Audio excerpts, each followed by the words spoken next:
આપ જોઈ રહ્યા છો YNN ન્યૂઝ. હવે જોઈએ અગત્યના સમાચાર.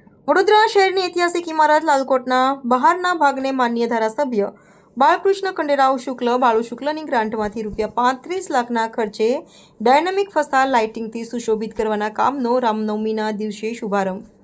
ગુજરાત સરકારના માનનીય મુખ્ય દંડક બાલકૃષ્ણ ખંડેરાવ શુક્લ બાળુ શુક્લ તથા માનનીય મેયર પિંકીબેન સોનીના વરદ હસ્તે યોજવામાં આવ્યો.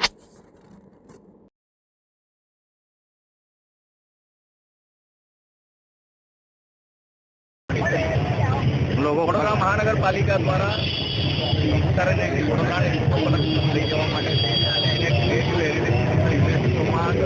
તે માટે અનેક પ્રકલ્પો હાથ ધરેલા છે. મને લાગે છે એનું આ એક પહેલું પગથિયું અને વડોદરાના બિલ્ડિંગોમાં એક અનેક જ્યારે મૂર્તિ ઉમેરાવી છે ત્યારે આના અંદર રિઝર્વેશનને મ્યુઝિયમ માટે રહીને કોર્પોરેશન દ્વારા રાજ્ય સરકારની ગ્રાન્ટમાંથી ઓલરેડી કામ તો ચાલુ છે, પરંતુ આ ડાયનેમિક લાઇટિંગ પ્રકારથી વિસ્તારના શહેરના તમામ નાગરિકોને રાજ્ય કરવા માટે બાળકોને બતાવવા માટે આ કામ ઝડપથી પૂર્ણ કરવા બધા લોકરાજ્ય મેયર આભાર માનું છું.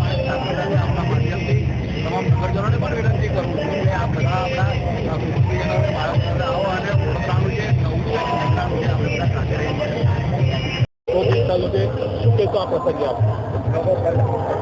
આપણા વડોદરાના મહારાજા શ્રી સયાજીરાવ ગાયકવાડજી દ્વારા વડોદરા શહેરને અનેક નવલા નજરાણા આપવામાં આવ્યા છે અને તેમાંનું જ એક એટલે આ લાલકોટ બિલ્ડિંગ. આપણે સૌ જાણીએ છીએ તેમ આગામી સમયમાં વડોદરા શહેર ક્રિએટિવ સિટી ફોર ડિઝાઇન માટે યુનેસ્કોમાં એપ્લાય કરી રહ્યું છે. તો આ વિસ્તારના એટલે કે રાવપુરા વિધાનસભાના ધારાસભ્ય અને ગુજરાત વિધાનસભાના મુખ્ય દંડક શ્રી બાલુભાઈ શુક્લાજી દ્વારા આ વિસ્તારને હેરિટેજ સ્ક્વેર તરીકે વિકસાવવા માટે પણ ખૂબ પ્રયત્નો કરવામાં આવી રહ્યા છે અને આગામી સમયમાં જ્યારે લાલકોટ હોય